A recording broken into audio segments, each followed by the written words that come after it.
आजकल की भागदौड़ भरी जिंदगी में हम सब कहीं ना कहीं तनाव, बेचैनी और कभी-कभी तो बेवजह के गुस्से का शिकार हो ही जाते हैं ना। करियर का प्रेशर, रिश्तों में खींचतान, ऐसा लगता है जैसे हमारा मन हमारे कंट्रोल में ही नहीं है। पर जरा सोचिए, क्या हो अगर इन सारी मॉडर्न प्रॉब्लम्स का सोल्यूशन हजारों साल पुराने एक ग्रंथ भगवद गीता में छिपा हो। तो चलिए आज गीता को एक प्रैक्टिकल गाइड की तरह देखते हैं, जो हमें आज के स्ट्रेस को मैनेज करने में मदद कर सकती है।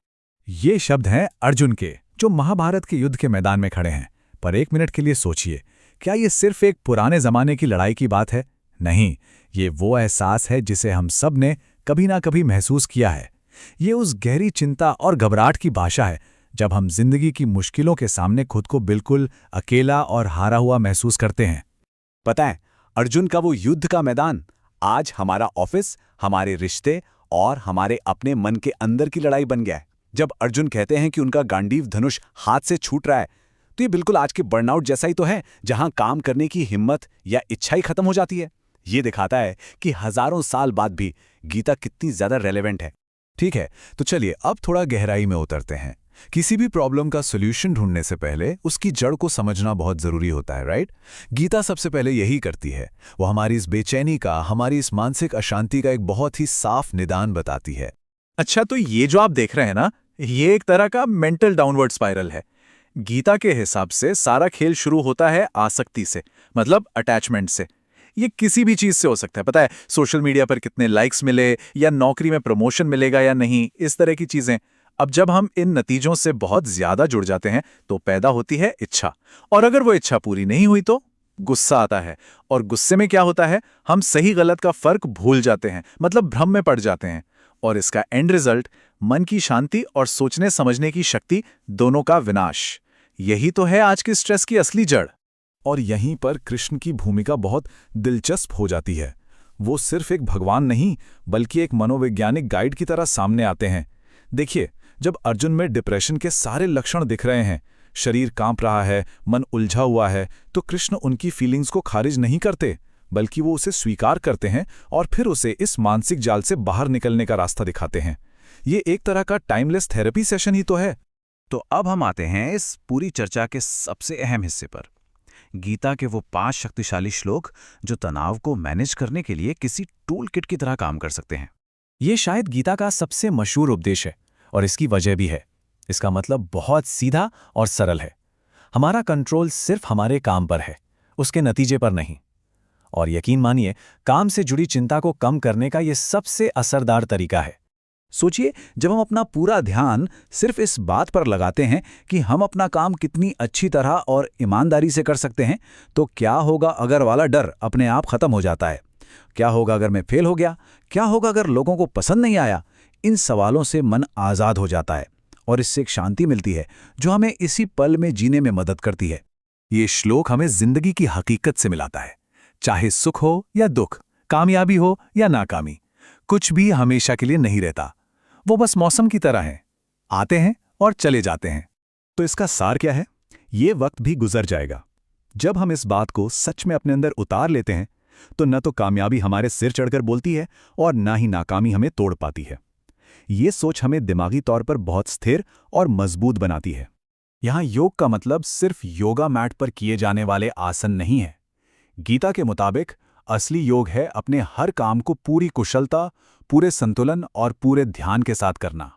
सोचिए, जब हम अपने काम को एक बोझ की तरह नहीं, बल्कि उसमें पूरी तरह डूबकर उसे बेस्ट तरीके से करते हैं, तो वो काम ही हमारे लिए मेडिटेशन बन जाता है। ये हमारे मन की सारी उथल-पुथल को काम में ही शांत कर देता है और हमें तनाव से दूर रखता है। ये श्लोक सेल्फ रिस्पॉन्सिबिलिटी यानी आत्म जिम्मेदारी पर बहुत जोर देता है। हमारी मेंटल हेल्थ की चाबी किसी और के हाथ में नहीं है। हमारा मन ही हमारा सबसे अच्छा दोस्त और सबसे बड़ा दुश्मन बन सकता है। अब ये हम पर है कि हम उसे क्या बनाते हैं। और ये है आखिरी और सबसे गहरी शिक्षा। शरण में आना या सरेंडर करने का मतलब ये नहीं है कि हम कोशिश करना छोड़ दें। इसका मतलब है ये मानना कि हमें जिंदगी की हर लड़ाई का बोझ अकेले उठाने की जरूरत नहीं है। जब हम एक बड़ी शक्ति पर भरोसा करते हैं, तो ये हमें एक अजीब सी आज़ादी और हल्केपन का एहसास कराता है। तो ठीक है, हमने फिलॉसफी की बात तो कर ली। अब सवाल यह है कि इन टीचिंग्स को अपनी रोज की जिंदगी में कैसे उतारें। चलिए कुछ बहुत ही प्रैक्टिकल स्टेप्स देखते हैं। सुनने में ये बातें शायद छोटी लगें, लेकिन ये छोटे छोटे बदलाव सच में बहुत पावरफुल हो सकते हैं। जैसे दिन में सिर्फ 10 मिनट बस चुपचाप खाना खाइए, अपना पूरा ध्यान सिर्फ खाने पर रखिए। या फिर रात में सोने से ठीक 30 मिनट पहले सारी स्क्रीन्स को बंद कर दीजिए। और आजकल की दुनिया में जो सबसे ज़रूरी है, एक डिजिटल फास्ट, मतलब दिन में बस 1 घंटा सोशल मीडिया से पूरी तरह दूर। काम के बीच में भी हर 3 घंटे में बस 5 मिनट का ब्रेक लीजिए और अपनी सांस पर फोकस कीजिए। और हाँ, जब भी लगे कि सब कुछ हाथ से निकल रहा है, बहुत ज़्यादा स्ट्रेस हो रहा है, तो बस 60 सेकंड के लिए सीधे खड़े हो जाइए और अपने पैरों को ज़मीन पर महसूस कीजिए। यह आपको फौरन प्रेजेंट मोमेंट में वापस ले आएगा। तो इन सभी प्रैक्टिस का असली मकसद क्या है? इनका अंतिम लक्ष्य है एक ऐसी मानसिक स्थिति पाना जहां बाहर की दुनिया में चाहे कितना भी शोर या उथल-पुथल हो, वो हमें अंदर से परेशान ना कर सके। गीता का एक बहुत ही सुंदर कॉन्सेप्ट है, समभाव। इसका मतलब है समता का भाव, यानी कामयाबी और नाकामी, तारीफ और बुराई, सुख और दुख, हर हाल में स्थिर और शांत रहना। ये मेंटल बैलेंस डिप्रेशन जैसी स्थिति से बाहर आने का एक बहुत बड़ा जरिया है। और एक बात साफ कर दूं, समभाव का मतलब इमोशनलेस या भावहीन होना बिल्कुल नहीं है। इसका मतलब है अपनी भावनाओं को देखना, उन्हें महसूस करना, लेकिन उन्हें खुद पर हावी नहीं होने देना। ये एक बहुत ही गहरी मेंटल प्रैक्टिस है। और मजे की बात यह है कि ये सिर्फ आध्यात्मिक बातें नहीं हैं। अब तो मॉडर्न साइंस भी इन चीज़ों को मान रहा है। MRI स्कैन्स में ये देखा गया है कि गीता के श्लोकों को सुनने से दिमाग के वो हिस्से शांत होते हैं जो चिंता से जुड़े हैं, और वो हिस्से मजबूत होते हैं जो ध्यान और फोकस से जुड़े हैं। तो घूम फिरकर हम फिर से उसी सरेंडर वाले आइडिया पर आ जाते हैं। ये समझना कि हम सब एक बड़ी शक्ति का हिस्सा हैं, हमें उस अकेलेपन और निराशा की भावना से बाहर निकालता है जो अक्सर तनाव की जड़ होती है। आखिर में गीता हमें यही सिखाती है कि असली जीत पहले बाहर नहीं, बल्कि हमारे मन के अंदर होती है। तो एक सवाल खुद से पूछिए, क्या हो अगर असली आज़ादी जिंदगी की हर चीज़ को कंट्रोल करने की कोशिश में नहीं, बल्कि अपनी चिंताओं को समर्पित कर देने, उन्हें जाने देने में हो?